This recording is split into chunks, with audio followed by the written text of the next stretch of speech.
নমস্কার বন্ধুরা, রূপালী মিনি ব্লগে আপনাদের সবাইকে স্বাগত জানাই। আজও এসে গেছে একটি সুন্দর ধরনের মাংসের রেসিপি নিয়ে আপনার সামনে। এই যে দেখুন মাংস, এটা হলো মুরগির মাংস। এই মুরগির মাংস আর এখানে মটরশুঁটি আর আলু দিয়ে আজ বানাবো ঘুগনি। এটা হলো মাংস দিয়ে মটরশুঁটি আলু ঘুগনি। চলুন এর জন্য কী কী উপকরণ নিয়েছি দেখে নিন আর ঝটপট বানিয়ে নিই। চলুন। মাংস দিয়ে মটরশুঁটি আলুর ঘুগনি বানাতে আমি উপকরণ নিয়েছি এখানে 250 গ্রাম মুরগির মাংস। এটা ছোট ছোট আকার করে কেটে নিয়েছি এবং জল দিয়ে ধুয়ে নিয়েছি। এখানে নিয়েছি 500 গ্রাম মটরশুঁটি, এটা আমি খোসা ছাড়িয়ে নিয়েছি এবং ভালোভাবে জল দিয়ে ধুয়ে নিয়েছি। এখানে নিয়েছি মাঝারি সাইজে দুটো আলু, ছোট ছোট আকার করে কেটে নিয়েছি এবং জল দিয়ে ধুয়ে নিয়েছি। এখানে নিয়েছি কাঁচা লঙ্কা বাটা, পেঁয়াজ রসুন আদা বাটা, জল, ধনে পাতা, সর্ষের তেল, টমেটো কুচোনো, জিরে গুঁড়ো, হলুদ গুঁড়ো, নুন, ধনে গুঁড়ো, গরম মশলা গুঁড়ো, কাশ্মীরি লঙ্কা গুঁড়ো, ফোড়ন, আর এখানে নিয়েছি চিকেন কারি মশলা। এবারে রান্নাটা শুরু করা যাক। চলুন ঝটপট রান্নাটা শুরু করে দিই। গ্যাস অন করে নিয়েছি, কড়াই বসিয়ে দিয়েছি। কড়াইয়ের মধ্যে দিয়ে দেবো এবারে জল পরিমাণ মতো, আর পরিমাণ মতো দেব নুন। জলটা ফুটে ওঠা পর্যন্ত অপেক্ষা করতে হবে। জল দেখুন ফুটে উঠেছে। এবারে দেব মটরশুঁটি,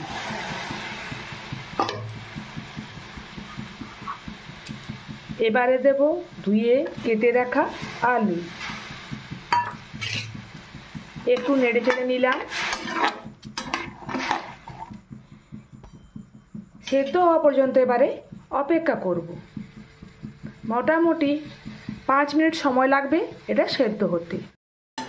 এই যে দেখুন আলু আর মটর অনেকটাই সেদ্ধ হয়ে গেছে, আর জল দেখুন কড়াইতে নেই বললেই চলে। এবারে গ্যাসটা বন্ধ করে কড়াই থেকে নামিয়ে নেব মটরশুঁটি আর আলুটাকে। গ্যাস অন করে নিয়েছি, কড়াই বসিয়ে দিয়েছি। কড়াইয়ের মধ্যে দিয়ে দিলাম সর্ষের তেল পরিমাণ মতো,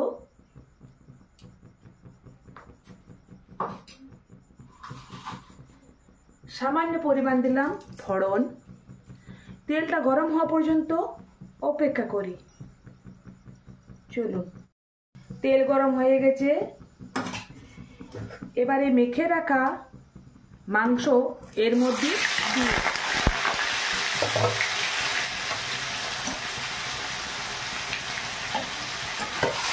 এবার এটা কিছুক্ষণ ধরে কষিয়ে নেব। আর আপনাদেরকে বলে রাখি, এই ঘুগনি বানানোর জন্য ছোট ছোট মাংসের পিসটা বানাবেন, তাহলে ঘুগনিতে ভালোভাবে মিশে যায়। এইভাবে কিছুক্ষণ কষিয়ে নিই। বেশ কিছুক্ষণ কষিয়ে নেওয়ার পর দেখুন তেল ছেড়ে দিয়েছে মাংস থেকে, আর কালারটা অনেক এসে গেছে। এবারে সেদ্ধ করে রাখা মটরশুঁটি আলু এর মধ্যে দিয়ে দিলাম। এবারে একটু নেড়ে চেড়ে এটা কিছুক্ষণ কষিয়ে নেব। আবারও কিছুক্ষণ কষিয়ে নেওয়ার পর দেখুন পুরোপুরিভাবে শুকনো হয়ে গেছে। এবারে দেব মাংস যে মেখে রেখেছিলাম থালাতে, এই ধোয়া জল দিলাম প্রথমে, একটু নেড়ে চেড়ে নিলাম।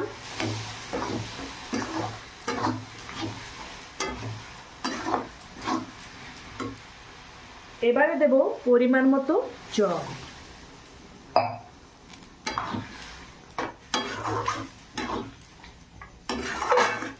আপনারা যে যেমন পছন্দ করেন, কেউ পাতলা, কেউ মটরের ঘুগনি পুরো, সেইভাবে আপনারা জল দেবেন। আমি এখানে খুব বেশি পাতলা করব না। রুটির সাথে বা লুচির সাথে খেতে বা নানের সাথে খেতে এই ঘুগনি খুব ভালো লাগে। আপনারা যে পদে খান না কেন খুব ভালো লাগবে খেতে।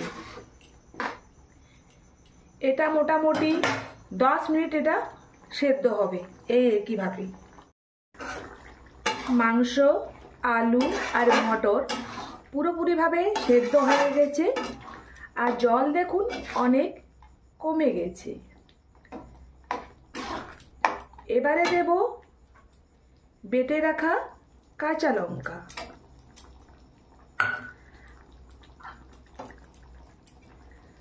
বাড়িতে যদি কোনো বাচ্চা থেকে থাকে, যদি মনে করেন খেতে না পারে, তাহলে এইভাবেই আপনারা বানাবেন। প্রথমে রান্নাটা করে নেবেন, তারপর পরে লঙ্কার গুঁড়ো হোক আর কাঁচা লঙ্কা বাটা হোক এইভাবেই দেবেন।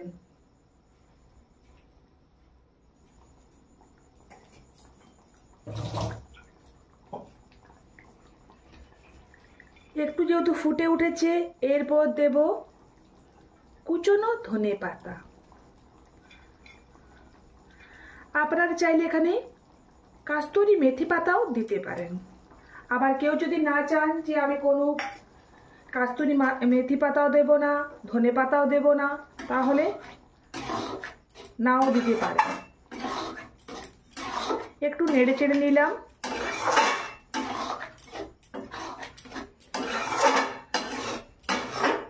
পুরোপুরিভাবে তৈরি হয়ে গেল মাংস দিয়ে মটরশুঁটি আলু দিয়ে ঘুগনি। এবারে গ্যাসটা বন্ধ করে নিই এবং কড়াই থেকে উঠিয়ে নেব। আপনারা যদি চান তো এই সিজনে একবার বানিয়ে ফেলুন ঝটপট করে এই রেসিপিটা। যদি ভালো লেগে থাকে আমার এই রেসিপিটা, তাহলে কমেন্ট বক্সে গিয়ে অবশ্যই জানান। আর যারা দেখছেন এখনও আমার চ্যানেলটি সাবস্ক্রাইব করেননি, তারা চটজলদি করে সাবস্ক্রাইবটা করে দিন। সবাই ভালো থাকবেন বন্ধুরা। দেখা হচ্ছে এইরকমই কোনো মজাদার রেসিপি নিয়ে আপনার সামনে আসছি। শুভরাত্রি, নমস্কার।